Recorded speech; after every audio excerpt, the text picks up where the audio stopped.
United States President Joe Biden is considering whether to issue blanket pardons for current and former public officials who risk being targeted by President-elect Donald Trump's incoming administration. The president has discussed the preemptive measure against potential revenge attacks with senior aides, but no decisions have yet been taken, according to sources who spoke anonymously to the Associated Press and Reuters news agencies on Thursday. The discussion picked up steam after Trump tapped Kash Patel last week to be the director of the Federal Bureau of Investigation, FBI, a major domestic security agency. Patel has previously promised retribution against critics of the president-elect. The notion of preemptive pardons gained further currency after Biden pardoned his son, Hunter Biden, on Sunday. The sources revealed that former officials had reached out to the White House in a bid to avoid damaging and financially costly investigations, but aides worried that granting immunity in cases where no crimes had been committed could backfire, inviting claims of guilt from Trump and his allies.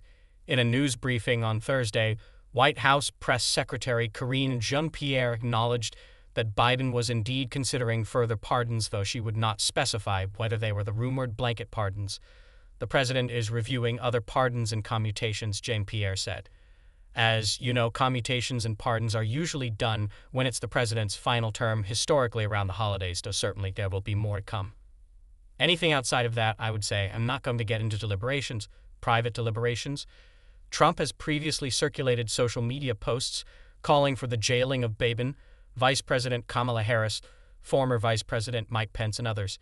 He also promoted a social media post that suggested he wanted military tribunals for supposed cases of treason. The preemptive move, first reported by the Politico news outlet, would mark a novel deployment of the president's constitutional powers. Trump had reportedly considered the measure for himself and his supporters after a failed bid to overturn the 2020 presidential election that led to rioting at the Capitol on January 6, 2021. Biden has pardoned his son not just for his convictions on federal gun and tax violations, but for any potential federal offense committed over an 11-year period, providing a model for further protections that could be granted to officials. In addressing reporters on Thursday, Jean-Pierre described the Hunter Biden pardon as a wrenching decision on the president's part. He wrestled with this, Jean-Pierre said. When you think about how the president got to this decision, circumstances have changed. They have. She pointed to Trump's incoming administration. Republicans said they weren't going to let up, weren't going to stop. Recently announced Trump appointees for law enforcement said in the campaign that they were out for retribution, and I think we should believe their words.